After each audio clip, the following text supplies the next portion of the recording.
Impact Magazine captures the integral moments that catapulted these phenomenal individuals to walk in their purpose.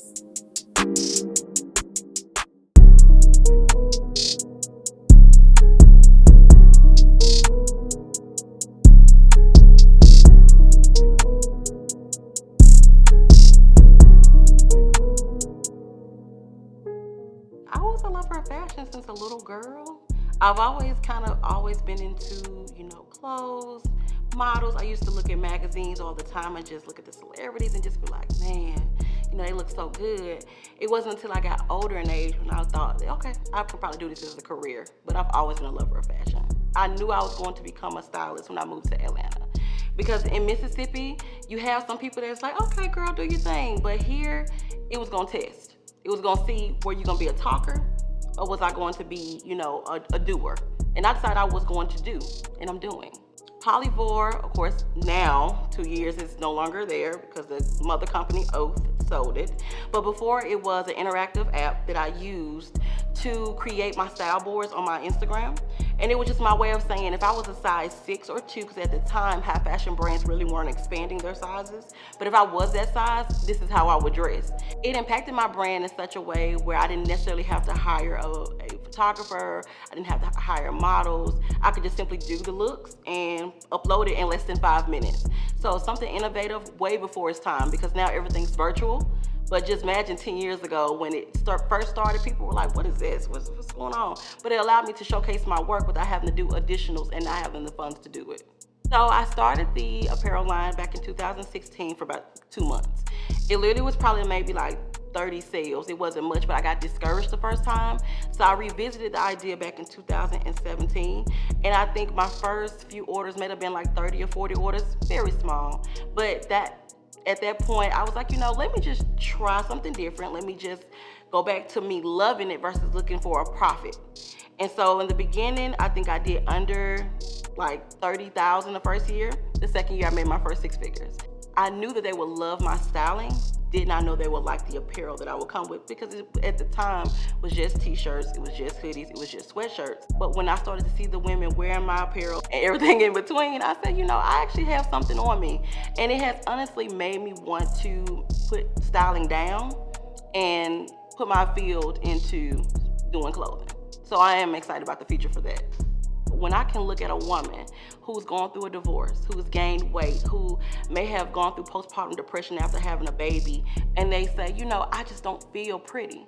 Here I am giving out these amazing ideas on my Instagram. For those that decide to subscribe to my subscription service, they're able to get really pretty outfits that I create. They can feel like something. They say, you know what, Miss D. Nicole, I feel pretty, I feel sexy. I got so many compliments when I recreated your look. To me, that's giving back the most, because when a person feels amazing about themselves, that means that they're spreading that positive energy onto other people. And we need that more than anything now. It's just to feel loved, appreciated, and valued, and also within ourselves. So that's definitely the way I give back.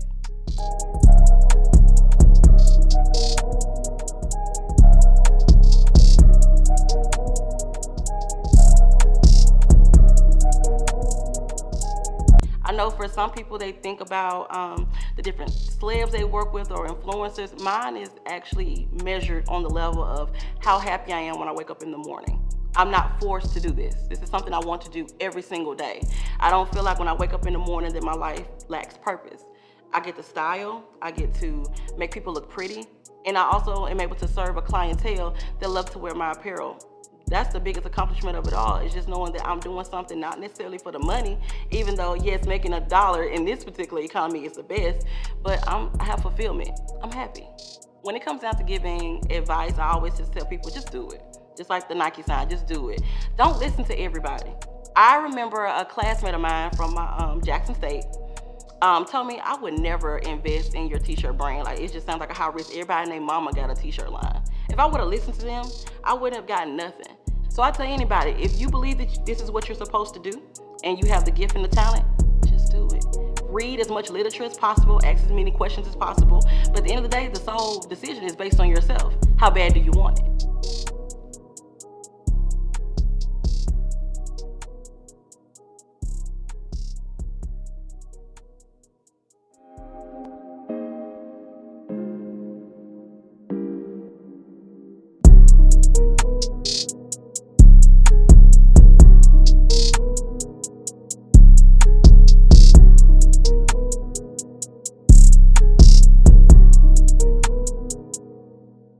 I think, with everything going on in 2020, I mean, the pandemic, quarantine, Black Lives Matter, all those issues has made everybody stop and sort of reflect on your life. And, the election, that's a huge deal for us right now to try to get America back together.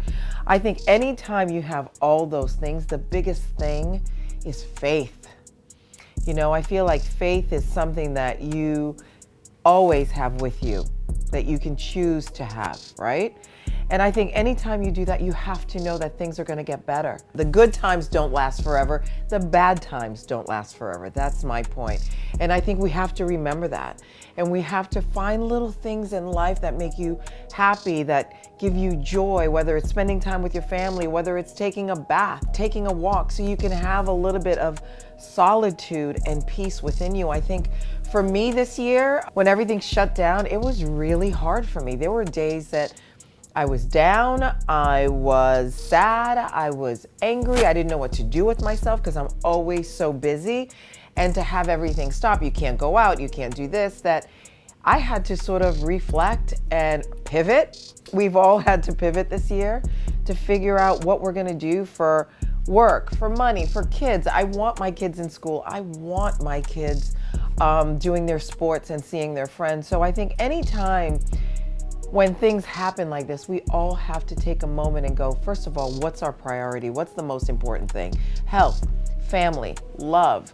If we can find things that give us a little bit of peace, that's all you can do.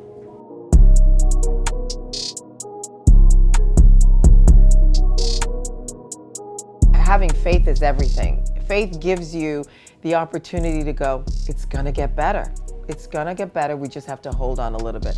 I heard someone say a long time to me, when you think you can't hold on anymore, just hold on a little longer because things change. So for me, my kids are healthy, I'm healthy. Let's hold on to that. And just knowing that, we gotta laugh a little bit.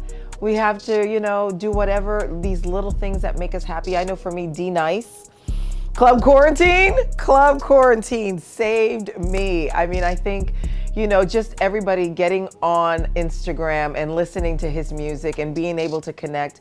I think connecting was really important. Being able to, as much as we are sick of Zoom, being able to Zoom with your family. Like we did, once a month we would do a family Zoom where, whether my sisters were in Miami, I have a sister in Boston, we all just did a family Zoom, and it just made you, for a little while feel like you're connected because we're not getting on a plane to go anywhere. So those things, finding those things that make you laugh, watching a TV show, Netflix was big, and some people were like, I've watched everything on Netflix, there's nothing else.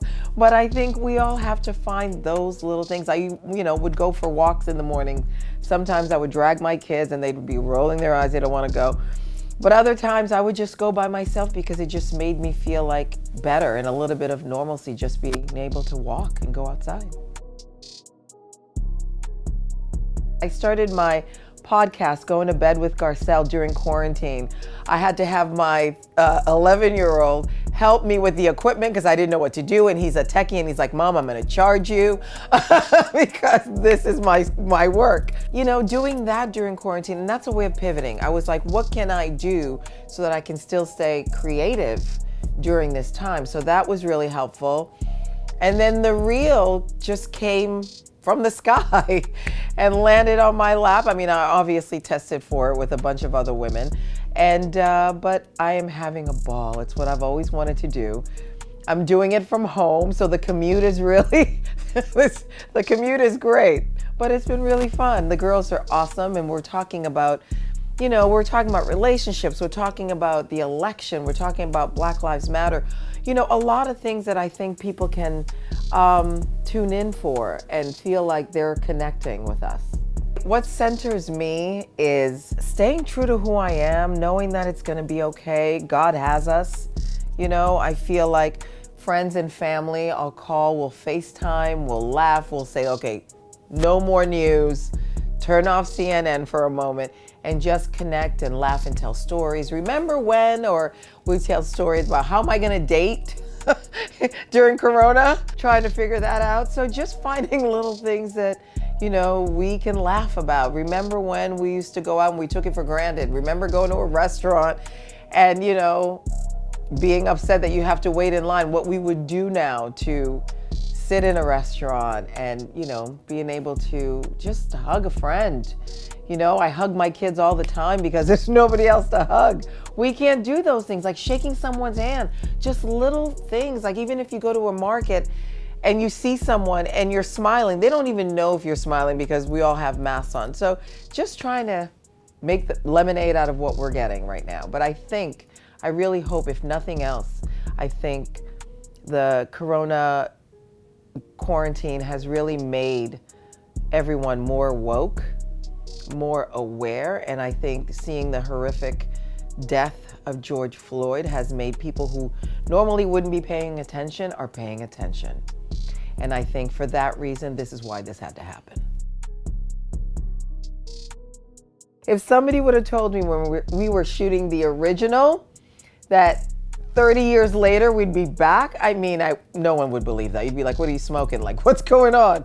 Right? So the fact that we were able to do it again and we finished right before COVID started was a blessing. And we shot it at Rick Ross's house in Atlanta, which is like a compound onto itself.